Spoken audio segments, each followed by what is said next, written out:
السلام علیکم. کیسے ہیں پرویز بھائی؟ صوبیدار صاحب کیسے ہیں؟ اچھا یار، مجھے ایک چیز کی سمجھ نہیں آتی. یہ جو پچھلے 2 ہفتے گزرے ہیں، آپ خود بتا سکتے ہیں، مجھے تو نہیں پتہ حقیقت کیا ہے، حقیقت ہے یا جھوٹ ہے. جتنے لوگ بھی مجھے ملنے کے لیے آئے ہیں، چاہے پشاور سے آئے ہیں، کراچی سے آئے ہیں، چکوال سے آئے ہیں، ملتان سے آئے ہیں، وہ ہر بندے کی ایک ہی شکایت تھی کہ جی راجہ صاحب کچھ اور کہہ رہے ہوتے ہیں، صوبیدار صاحب کچھ اور کہہ رہے ہوتے ہیں، اور یہ ایک دوسرے کے دست و گریباں ہوتے ہیں، ایک دوسرے سے لڑ رہے ہوتے ہیں. ایک وائس میسج ایک بھیجتا ہے تو اس کے اوپر کہانی شروع ہو جاتی ہے، اس کے اوپر ڈیبیٹ ہوتی ہے، اور لوگ اس طرح بدتمیزی اور گالم گلوچ اور ایک دوسرے کی ماں بہن ایک کرنے لگ جاتے ہیں. تو خدا کے لیے آپ میچور لوگ ہیں، ان چیزوں سے بچیں. صوبیدار صاحب بچیں ان چیزوں سے. راجہ صاحب کو بھی میرا میسیج دیجیے گا کہ ایک دوسرے کو نیچا دکھانے کی ضرورت نہیں ہے. جو بندہ جس طرح ہے، جیسے ہے، جس طرح کر رہا ہے، اس کو کرنے دیں. کسی کو ہم روک نہیں سکتے. جب ہم لوگ کام کر رہے تھے تو اس وقت بھی بہت سارے لیڈر تھے جو دوسری کمپنیوں میں چلے گئے تھے، تو کسی کو ہم نے گولی مارنی تھی؟ ہر بندے کی ایک خود مختاری ہے، وہ جس کے پاس جانا چاہتا ہے جائے. کیوں پرویز بھائی، آپ کیا کہتے ہیں؟ کیوں ہم کسی کو روک نہیں سکتے؟ وہ کہتے ہیں نا بھی، ایک ہی گھر میں ایک ہی ماں باپ کی 5 بیٹے ہوں یا 7 بیٹے ہوں یا 3 بیٹے ہوں، جب ان کی شادیاں ہو جاتی ہیں تو وہ جو ایک حویلی ہوتی ہے اسی کے اندر 4 دیواری بن جاتی ہے، اسی کے اندر 5 گھر یا 7 گھر بن جاتے ہیں. 7 ڈفرینٹ خاندانوں سے جب بہویں آتی ہیں، ڈفرینٹ مزاج کے لوگ آپس میں ملتے ہیں جلتے ہیں، تو وہ اپنے گھروں میں اپنی پرائیویسی کے لیے اپنی 4 دیواریں کر لیتے ہیں. تو اس کا مطلب یہ نہیں ہے کہ وہ اس فیملی سے نکل گئے. اب جو لوگ دوسری کمپنیوں میں چلے گئے ہیں، وہ اپنا روزگار کمانے کے لیے، اپنے بیوی بچوں کے لیے، اپنی جو بھی ان کی پرابلمز ہیں. اب آپ کو یاد ہے کہ آج 14 فروری ہے، اور 14 نومبر 2020 میں جب ہمارا لاہور میں ایونٹ ہوا، 19 کو ہمارے اکاؤنٹ بند ہو گئے. 19 نومبر 2020 سے لے کر آج تک اب یہ کوئی 17-18 مہینے بنتے ہیں. آپ لوگوں کو تو جیسے تیسے کیش باکس کے ذریعے یا کسی طریقے سے بھی آپ لوگوں کو تو نیو انٹریز کے ذریعے آپ کو تو پیسے ملتے رہے ہیں، لیکن میرے تو اکاؤنٹ، پراپرٹیز، بزنس سارے بند ہو گئے تھے.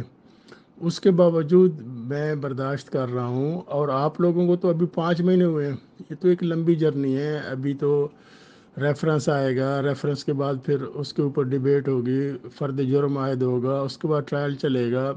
2 سال چلتا ہے، 4 سال چلتا ہے، 6 سال چلتا ہے، یا 6 دن چلتا ہے.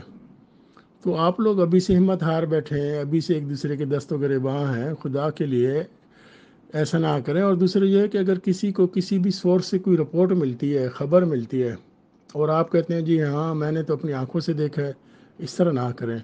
اللہ کے نبی صلی اللہ علیہ وسلم کا فرمان ہے کہ جھوٹے اور منافق کے لیے یہی کافی ہے کہ وہ ایک بات بغیر تحقیق کے، بغیر تفتیش کے، بغیر کنفرمیشن کے وہ آگے پھیلاتا ہے. اور اس کی بات آگے پھیلانے سے ہو سکتا ہے آپ نے مذاق میں بات کی ہو، یا ہو سکتا ہے آپ نے کسی دوسرے لیڈر کو نیچے دکھانے کے لیے کی ہو، لیکن اس کی وجہ سے جہاں جہاں تک وہ بات پہنچتی ہے، وہاں پہ لڑائی جھگڑے ہوتے ہیں، وہاں پہ کوئی مسئلے مسائل ہوتے ہیں، وہاں پہ کوئی پریشانی ہوتی ہے، وہاں پہ کوئی مصیبت آتی ہے، تو اس کے جوابدار آپ ہوں گے. خدا کے لیے اس طرح نہ کریں. جہاں آپ نے اتنا صبر کیا ہے وہاں تھوڑا اور صبر کریں. اور دوسرا یہ ہے کہ جیسے آپ بتا رہے تھے کہ وہ نیچے بہت سارے لیڈر آئے ہوئے ہیں، ایسا نہ کیا کریں. ہر تاریخ پہ آنے کی ضرورت نہیں ہے. آپ جو ایک آدمی ملتان سے آیا ہے یا ایک آدمی پشاور سے آیا ہے، تو وہ جو 4-6 گھنٹے سفر کر کے آیا ہے، پیسے لگا کر آیا ہے، اس سے بہتر ہے کہ وہ اتنا وقت، اتنے پیسوں کا کوئی صدقہ کر دے، اتنے پیسوں سے کسی غریب کا بھلا کر دے، کسی ممبر کا بھلا کر دے. جو آپ اتنے پیسے لگا کر آتے ہیں، نہ ہائی کورٹ جانے کی ضرورت ہے، نہ نیب کورٹ آنے کی ضرورت ہے. مجھے آپ کی دعاؤں کی ضرورت ہے. آپ دعا کریں، صدقہ کریں، پریشانی ہماری ٹل جائے. اللہ تعالیٰ دے کر بھی آزماتے ہیں، اللہ تعالیٰ لے کر بھی آزماتے ہیں. آپ وہ وقت یاد کریں جب آپ کو ہزاروں میں انکم تھی تو آپ کہتے تھے اب ہماری لاکھوں میں آنے والی ہے. اور اس وقت اگر آپ نے صبر شکر کیا ہوتا یا کیا ہوگا تو آج بھی آپ سکون میں ہوں گے. لیکن اگر آپ نے اس وقت بھی اللہ سے رخ توڑا ہوگا، اللہ سے دوری کی ہوگی، تو اس وقت بھی آپ پریشان ہوں گے اور آج بھی پریشان ہوں گے. تو یہ جو بھی ہوتا ہے اللہ کی طرف سے ہوتا ہے. اگر یہ ہمارا یقین کامل ہو جائے تو ہماری آدھی مصیبتیں پریشانیاں ختم ہو جائیں. مجھے تو ان بچوں کی جن کی ماں باپ فیسیں نہیں دے سکتے ہوں گے، ان لوگوں کی جن کے کرائے کے گھر ہوں گے جو کرایہ نہیں دے سکتے ہوں گے، ان معذور اور ڈسیبل بچوں کی، ان فیملیز کی جو 20,000 25,000 30,000 1 لاکھ روپے ہم سے کما کر، ہمارے سسٹم سے کما کر اپنا روزگار چلا رہے تھے، ان بیچاروں کے دلوں پہ کیا گزر رہی ہوگی. ہر بندے کو اپنے ساتھ کمپیریزن نہ کیا کریں. ایک بندہ اگر ایک 50 لاکھ کما رہا تھا تو ایک بندہ 25,000 کما رہا تھا. 25,000 والے کا 50 لاکھ والے کے ساتھ کمپیریزن نہ کیا کریں اور درگزر سے کام لیں. کوئی بندہ سخت بات کہہ بھی دیتا ہے، اس کو اللہ کی رضا کے لیے معاف کر دیں. جب آپ معاف کرنے والے بنیں گے، اللہ تعالیٰ آپ کا دل بھی بڑا کرے گا اور پریشانیاں بھی دور ہوں گی. تو انشاءاللہ دیکھیں آج کیا ہوتا ہے اور آگے کیا ہوتا ہے. اور جو بھی بات ہوتی ہے، آپ کو پتہ ہے کہ کورٹ کے اندر بعض اوقات ہماری جو بحث ہو رہی ہوتی، وہ ڈاکومنٹس میں کچھ اور لکھا جا رہا ہوتا ہے. ہائی کورٹ میں جب ہمارا کیس چلتا رہا، کس طرح کی بحث ہوتی تھی اور اس طرح لگتا تھا کہ جی بس ابھی ہمارے حق میں فیصلہ آ جائے گا، آج بیل ہو جائے گی، صبح بیل ہو جائے گی. اس طرح وقت گزر گیا. مجھے یہ سمجھ نہیں آتی. مجھے لوگ آ کے بتاتے ہیں جی فلاں تاریخ بڑی امپورٹنٹ ہے، فیصلہ آپ کا ہو جائے گا، آپ کی بیل ہو جائے گی، آپ کا یہ ہو جائے گا، وہ ہو جائے گا. میں کہتا ہوں بھائی جو کچھ بھی ہوگا اللہ کی طرف سے ہوگا. نہ میں غیب کا علم جانتا ہوں، نہ مجھے پتہ ہے. تو آپ لوگ بھی صبر کریں اور ایک دوسرے کی ٹانگیں نہ کھینچیں. ہمارا جس طریقے سے مجھے لوگ آ کے بتاتے ہیں کہ جی فلاں بندہ یہ کہہ رہا تھا، فلاں بندہ وہ کر رہا تھا، مجھے اس چیزوں سے فرق نہیں پڑتا. مجھے تو ان لوگوں کے لیے پریشانی ہے جن لوگوں کا روزگار نہیں ہے، جو لوگ دوسری کمپنیوں میں چلے گئے ہیں، کما رہے ہیں، اپنی ٹیموں کو اکوموڈیٹ کر رہے ہیں، خود اکوموڈیٹ ہو رہے ہیں، کوئی بات نہیں ہے. جب ہمارے ہوتے ہوئے لوگ دوسری کمپنیوں میں جا سکتے تھے، کرتے تھے، تو اب ان کی کیوں ٹانگیں کھینچی جا رہی ہیں؟ ان کو کام کرنے دیں. وہ اگر آپ کے بزور بازو بنتے ہیں تو ان کو بازو بننے دیں. ایک دوسرے کو نیچے نہ دکھائیں. اللہ کے لیے معاف کر دیا کریں. اور وہ ان لوگوں کا محاسبہ کریں جو ہمارے ممبر نہ ہوتے ہوئے خدائی خدمت گار بنے ہوتے ہیں گروپس کے اندر. تو اس لیے اسپیشلی یہ میرا میسیج راجہ صاحب کو بھی دیجیے گا اور دوسرے لوگوں کو بھی جو ایک دوسرے کو نیچے دکھانے پہ لگے ہوتے ہیں اور ایک دوسرے کو دشمن سمجھتے ہیں. ہم سب ایک فیملی ہیں. بے شک ہمارے درمیان یا ہمارے گھروں میں 4 دیواریاں ہو جائیں، لیکن ہم اس فیملی کا حصہ رہتے ہیں. دعا کریں آگے اللہ مالک کے کیا ہوتا ہے کیا نہیں ہوتا. انشاءاللہ سب لوگوں کو خصوصی دعا کی ریکویسٹ، میرے لیے بھی دعا کریں، اپنے لیے بھی دعا کریں کہ اللہ تعالیٰ کی طرف سے یہ جو آزمائش ہے، یہ جو کڑا وقت ہے، یہ مشکل وقت ہے، یہ گزر جائے. کیونکہ دن کے بعد رات، رات کے بعد دن آتا ہے. ساری زندگی ہم نے جیل میں نہیں رہنا، ساری زندگی ہمارے اکاؤنٹ بند نہیں رہیں گے. جو لوگ صبر کریں گے اور اللہ تعالیٰ ان کو اس کا انعام بھی دے گا. تو انشاءاللہ آپ سے رابطہ رہے گا. اب نیکسٹ ڈیٹ پتہ نہیں کب کی پڑتی ہے، تو اس وقت تک کے لیے السلام علیکم اجازت. جی. السلام علیکم. یہ تو تھی ہمارے CEO سیف الرحمان صاحب کی گفتگو، جو آج انہوں نے نیب کورٹ اسلام آباد میں دوستوں سے گفتگو کی. وہ مانوان میں نے آپ کے ساتھ شیئر کر دی. اب میں آج کی کورٹ کی کارروائی کے حوالے سے بھی گفتگو کروں گا اور جو باتیں سیف بھائی نے کی اس پہ بھی تھوڑی سی فردر روشنی ڈالنا چاہوں گا. گزارش یہ ہے کہ اگر آپ کو یاد ہو میرے یوٹیوب چینل پہ ویڈیو موجود ہے. بارہا میں پہلے بھی ان تمام چیزوں پہ روشنی ڈال چکا ہوں. پہلی بات تو میں یہ کرنا چاہوں گا تمام احباب سے اپنے حوالے سے کہ وہ کیا کہتے ہیں کہ بلیا کی جانا میں کون. سب لوگوں کو پتہ ہے کہ نہ تو میں کوئی آفیشیل سپوکس پرسن ہوں، نہ میں پارٹ آف مینجمنٹ ہوں، نہ میں لیڈر ہوں، نہ میں 3 میں، نہ میں 13 میں. میں صرف اور صرف سیف الرحمان خان نیازی کا بھائی تھا، ہوں اور انشاءاللہ مرتے دم تک رہوں گا. سیکنڈ، اگر کوئی مطمع نظر ہے تو یہ جو 5 لاکھ خاندان ہیں جن کی امیدیں اگر وابستہ ہے مجھ سے یا ملک نوید صاحب سے یا ٹاپ لیڈرشپ میں جو سنسیئر جو احباب آتے ہیں ان سے، تو ہم ہمیشہ دعا کرتے ہیں کہ یا رب العالمین ہمیں ان 5 لاکھ لوگوں کی امیدوں پہ پورا اترنے کی توفیق دے، اور اس کے لیے ہم کوشش کرتے ہیں۔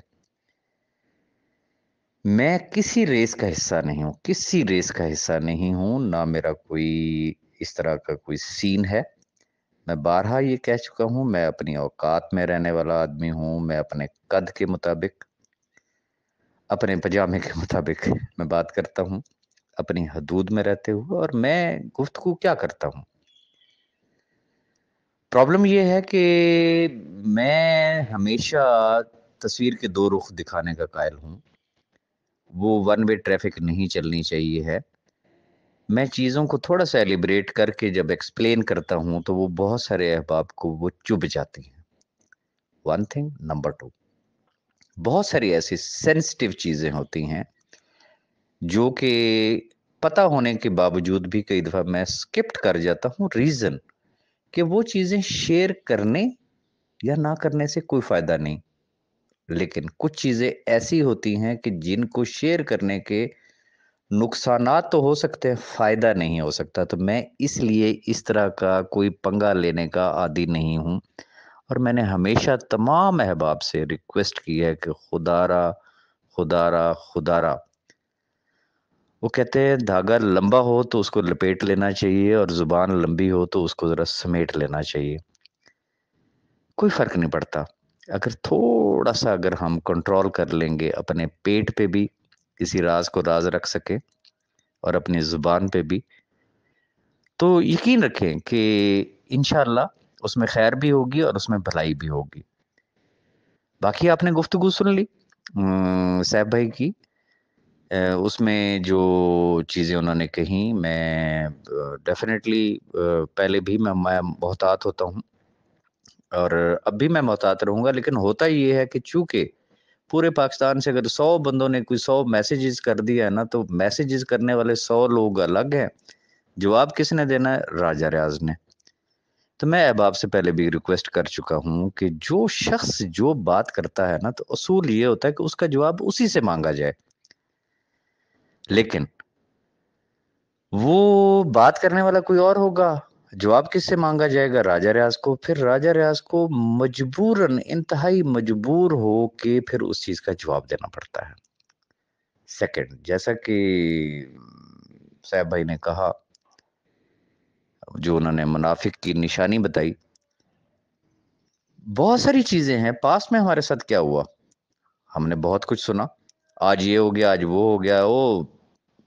گزارش یہ ہے کہ مجھے یہ بتا دیں، پیسے کے حوالے سے اگر دیکھا جائے تو کیا سیف الرحمان خان نیازی کو پیسے کی کمی تھی؟ پاسٹ میں ہمارے ساتھ ہوا کیا ہے؟ بہت سارے آئے، فائل چیک ہوگی ہے جی، فلانی چیز ہوگی، فکر ہی نہ کرو جناب صاحب، ستئی خیراں، اینڈ ریزلٹ کیا ہوا سب کے سامنے ہے۔ اب ہوتا کیا ہے کہ ممکن ہے نا، میں کہتا ہوں جی میرا ایک کسی بھی آفس کا کوئی چپڑاسی جاننے والا ہے، اندر ایک میٹنگ ہو رہی ہے، وہ اندر گیا صرف چائے سرو کرنے کے لیے، میں ایک مثال دے رہا ہوں، اس نے کوئی ایک بات سنی، اس نے میرے کان میں ڈال دی، انہوں نے کہا راج صاحب اے گل کر رہے سی، اب راجہ صاحب نے اپنے خیالی پلاؤ پکائے، کہاں سے کہاں جا کے اس کے تانے بانے ملائے، اور بنا دی جناب ایک ویڈیو، یا کر دیا ایک وائس نوٹ کے جناب سمجھ لی کہ میں وہاں پہ بیٹھا ہوا تھا۔ تو پھر اس کا اینڈ کیا ہوتا ہے؟ تو ایسی چیزوں سے ہمیں اجتناب کرنا چاہیے، سنی سنائی باتوں کو آگے نہیں پھیلانا چاہیے، اور خاص طور پہ اداروں کے متعلق۔ ریزن کہ کوئی بھی شخص کوئی ماجا ساجا اٹھ کے کوئی بھی گفتگو کرتا ہے نا، ادارے یہ سمجھتے ہیں کہ یہ شاید یہ پتہ نہیں سیف الرحمان خان نیازی جان بوجھ کے یہ خبریں دلوا رہا ہے، کیا کر رہا ہے۔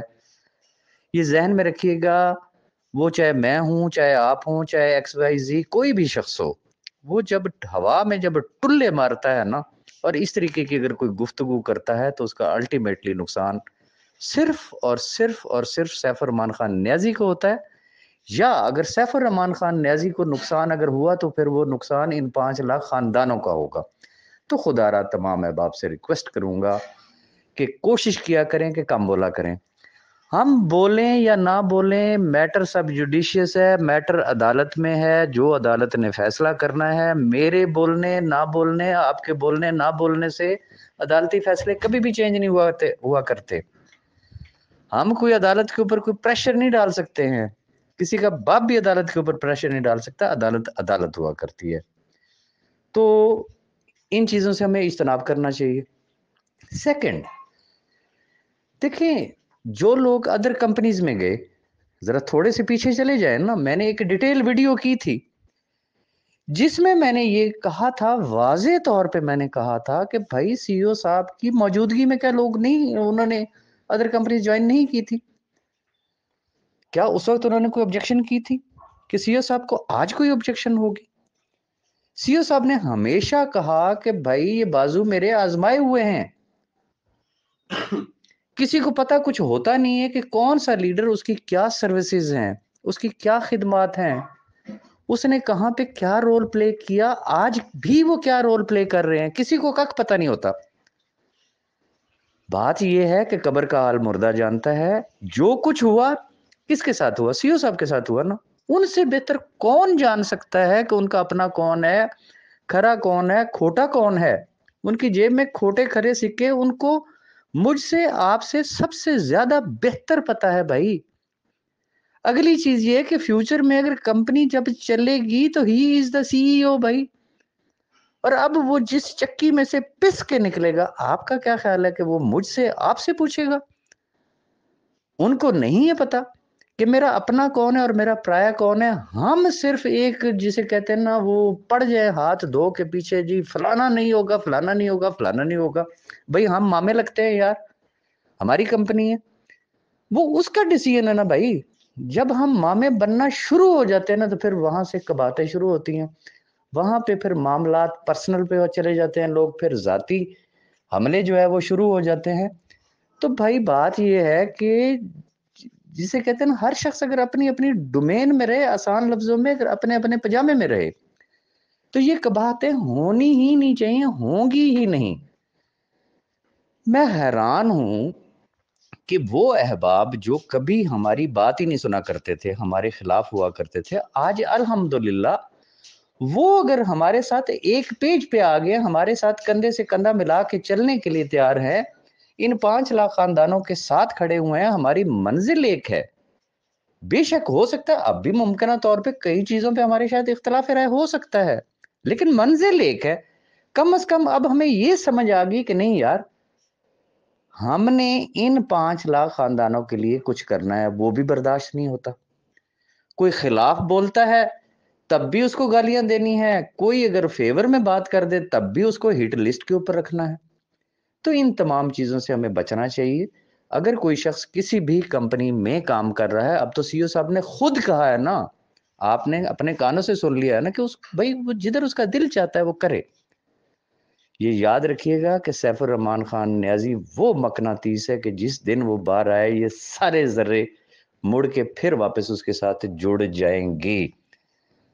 اور میں اپنے ان لفظوں پہ قائم ہوں کہ ہر وہ لیڈر جس نے ایک رول پلے کیا ہے، سنسیئر لیڈرشپ کی میں بات کر رہا ہوں، انشاءاللہ وہ کل بھی سیف الرحمان خان نیازی صاحب کے ساتھ تھے، وہ آج بھی سیف الرحمان خان نیازی صاحب کے ساتھ ہیں، اور انشاءاللہ آئندہ بھی وہ سیف الرحمان خان نیازی صاحب کے ساتھ ہوں گے. ایک بات اور میں یہاں پہ ضرور عرض کرنا چاہوں گا، جب لوگوں کے پاس لاجک ختم ہو جاتی ہے، کوئی ان کے پاس دلیل ہوتی نہیں ہے، جب ہر طرف سے زچ ہو جاتے ہیں نا، پھر وہ آ جاتے ہیں ذاتیات پہ. خدارا خدارا خدارا خدارا. اب ایک نیا چورن آ گیا مارکیٹ میں کہ جی راجہ ریاض نے سیف الرحمان خان نیازی صاحب کے سامنے کروڑوں روپے کے بل رکھ دیے. اے جی اتنا خرچہ ہو رہا ہے. لا الہ الا اللہ محمد رسول اللہ، میں کلمہ پڑھ کے کہہ رہا ہوں، آج دن تک ایک آنے ایک ٹکے کا بل سیف بھائی کے سامنے نہ کبھی رکھا، نہ انشاءاللہ رکھوں گا. چاہے میرا 1 روپے خرچ ہو، چاہے میرا 1000 روپے خرچ ہو، چاہے میرا 1 لاکھ روپے خرچ ہو، چاہے میرا 1 کروڑ ہو، چاہے میرا 1 ارب روپے خرچ ہو. بھائی ہی بھائیوں کے کام آیا کرتے ہیں. یہ جو رینٹ پہ اویلیبل جو لوگ ہوتے ہیں نا، جو کرائے پہ چلنے والے، وہ بات وہی ہے کہ جسے کہتے ہیں نا، شیشے میں